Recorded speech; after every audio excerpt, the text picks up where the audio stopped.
say? Perhaps so. But that does not excuse our assisting them. Well, hello everybody. For some time I've wanted to do this. People have asked me to do this. Everybody's trying to get me to do the podcasting thing. I've wanted to do it. I've been struggling to find the time to do it, what with work and everything else. So I'm going to give it a go. I think the key is consistency. I got to keep these posts just going. And I just wanted to just get started and just do it. So it's a little rough around the edges. I apologize for that. It's going to get better. The quality's going to get better. The mic sound is going to get better. It's just what I'm working with right now. The backdrop's going to get better. You're in my ugly man cave here, but I'm giving it a go. So that voice that you just heard at the intro, that was a man called William Booth. He was the founder of the Salvation Army. And he used to look around at all the prostitutes and the drunkards in the streets.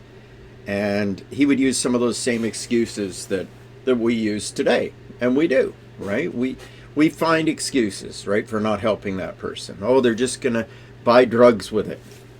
They're just going to use it for this and buy booze and so forth. And, as he said, maybe so. But as Christians, does that excuse us from helping them? Now, I'm not saying we can help all of them, but when you feel spirit-led to help that person, you should act on it. What does your heart tell you? And, you know, I used to encounter this all the time. I used to work in a homeless shelter, and I'd see the same people going through the cycle, coming into the system, and I knew they would fail. And that's awful to say, but I figured he's going to go through this again. He isn't going to last. But we continue to help them anyway. And we do the right thing. And that can be very challenging sometimes. And yes, oftentimes I knew they were just using me to get what they wanted. Or they would tell me what I want to hear just so that they could get this or get that. They were playing the system. But again, does that excuse us from helping those people? And I think that that's something we need to take to heart, right? Consistency is key. And what I used to do is I had a caseload and I had a lot of people on that caseload. I would focus on one or two people a month. And I would put a little bit extra energy in those one or two people. And, you know, that's what you got to do. And you'll say, well, does that really make a difference? Well, it makes a difference to them. Made a difference to that one person for sure. And I think that's the key. We've got to focus on one person or one event or one group of people. And maybe we can make a difference. And, you know, it's something that really gives you pause. And I'm going to go over some facts for you here. I'm just looking these up right now as I'm talking. And I'm going to give you some hard numbers. And I'm not going to sugarcoat them. But in Canada alone, since 2016, we've lost more than 50,000 people to opioid poisoning.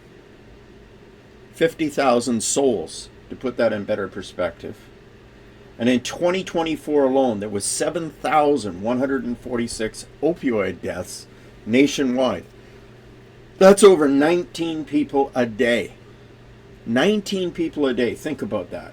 And in Ontario, where I am, 2,231 of those were lost. Now, smaller towns and rural communities they're even being hit harder than the bigger cities. I live in a small town, but we're starting to see it creep in. And we're seeing families getting shattered. We're seeing children being placed in foster care at record rates. I know of some cases where grandparents are actually raising children or grandbabies and they never planned for it. Right? We're seeing neighborhoods displaced. They're just a shadow of what they once were. Right? If for many of you in your communities, you probably know these neighborhoods and you're probably just saying them to yourself right now.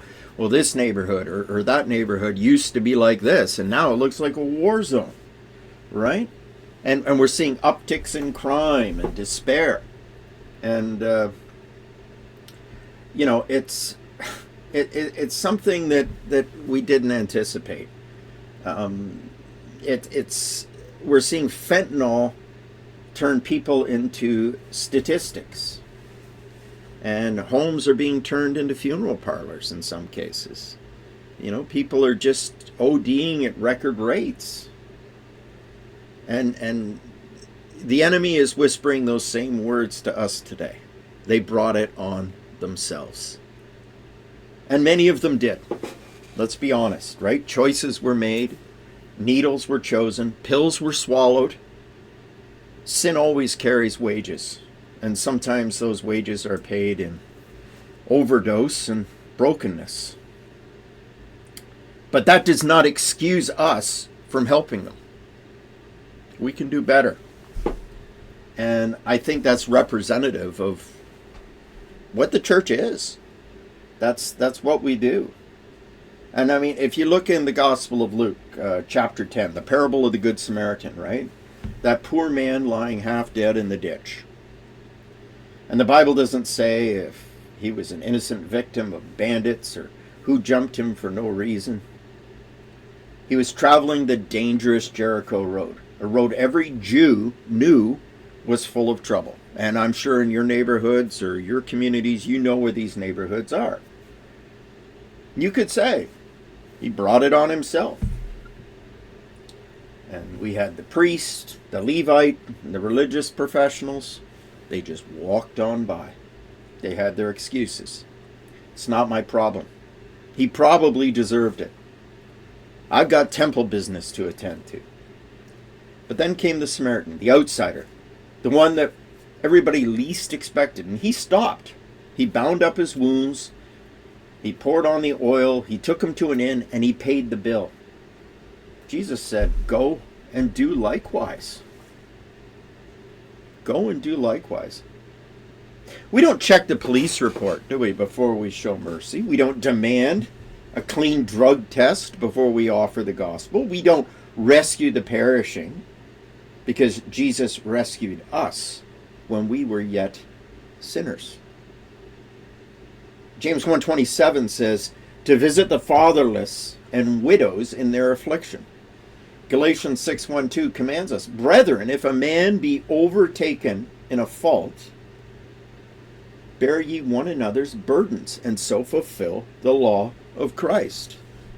Imagine if we could reach just a fraction of those people in the streets. Win them to Christ and advance the gospel. Who knows who's out there?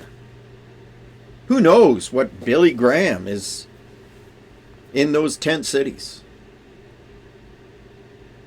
But do we reach out to them? Do we help them up? Or do we act like the Levite and the priest and just pass them by? Not my problem. Brought it on themselves. Brought it on themselves. And there's no denying, opioid abuse destroys families.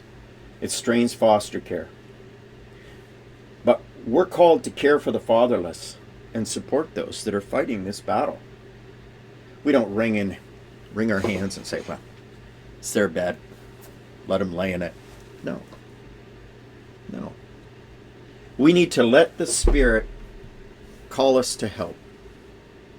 When we feel that pull, when we feel that tug to reach out to that person, we should. So what are your plans? The next time you see that one person, and I'm not saying you can help them all. I'm not saying help the next one you see.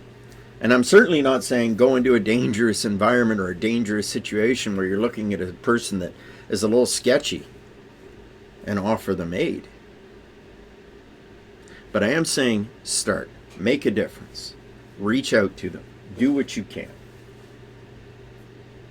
Because that's what the church is. That's what we're all about. So that's what I got to say today. I was driving past a group of folks and this was just kind of on my heart to talk about. And since it is a bit of my background and what I used to do, I kind of felt compelled to talk about it. And I thought it'd be a good start anyway for these podcasts that I'm going to do and these interviews that I'm going to do.